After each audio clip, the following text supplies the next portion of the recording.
Until the Oprah Winfrey interview, I'd never heard of the concept of your truth. Because, you see, it's all come from California, of course, and Harry's been in court for the last 2 days telling his truth.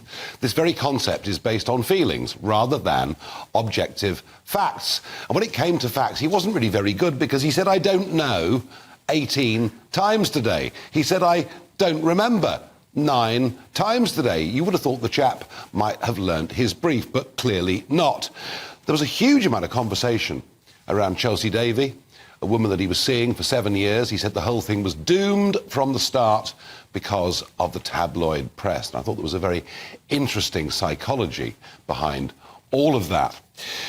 I wonder, though, do we now, after this humiliation, do we sympathise with Prince Harry? Give me your thoughts, farage@gbnews.com. Have to say, my views have moved from anger at him for betraying everything, his grandmother, his regiment. I actually now feel rather sorry for him. I feel after these last 2 days he looks a rather pitiful figure because evidence he has produced none. I'm joined by Tom Bower, royal biographer and author of Revenge, Meghan, Harry and the War Between the Windsors and the Rebel Prince. Tom, it's not been a great 2 days for Prince Harry, has it? Well, no, but it could never have been, because he really has become the vehicle for Hugh Grant and the hacked-off group, who have really captured him and used him to advance their cause. And his misfortune is not only that he's not very intelligent, but he hasn't had independent legal advice, who would have warned him that what he's getting into is not exactly what is on the tin presented by Hugh Grant. But he's made millions with Netflix. He's made millions with the book. I mean, it's not as if he hasn't got the cash to get independent legal advice. Well, that's exactly why they used him, because in all the other cases of hacking, the people didn't have the money, the risk of £1 million fees to do the case. Harry has got the money, and he's got the purpose. He's motivated. So when Sherborne, the lawyer, the smear merchant lawyer, found Harry in the south of France, he was tapping at a willing accomplice to his plan, which was always to attack the media with a famous person. So they got Harry, put him into court, and now he's exposed himself as somebody who really doesn't, as you say, know his own argument. Well, I mean, there were 33 articles that the judge had selected to be discussed. I'm not even sure he'd read the articles again thoroughly. He seemed to have little knowledge of many of them. I mean, I thought the whole thing was, frankly, embarrassing, on the point of being humiliating. The Chelsy Davy point that I just mentioned in the introduction, very interesting. There was a lot on Chelsy Davy, his feelings that it was doomed from the start.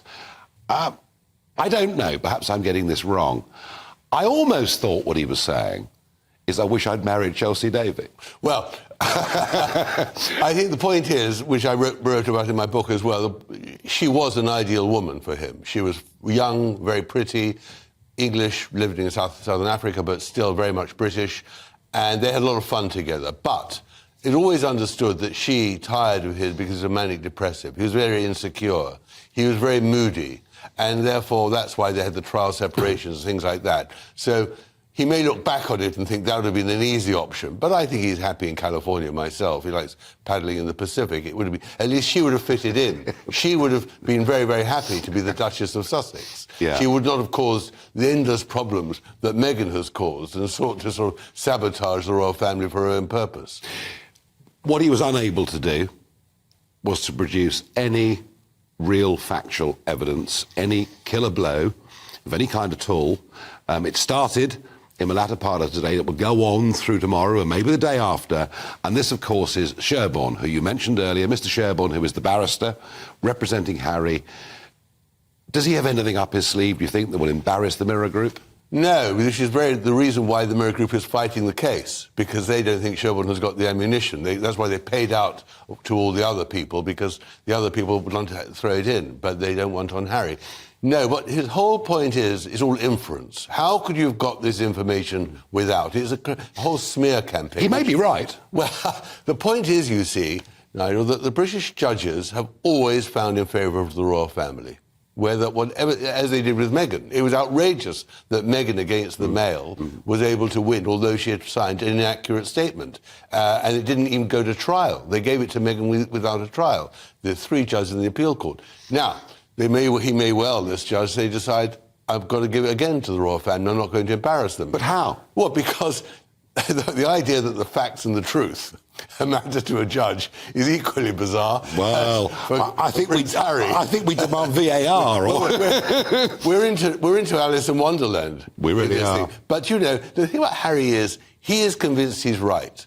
I mean, he cannot understand that there is a public interest, as the lawyer for the Mirror said to him, if he doesn't pass an exam and still gets into Sandhurst. He doesn't think the public should know that, because he should protect his own privacy and, on the other hand, earn millions by invading other people's privacy.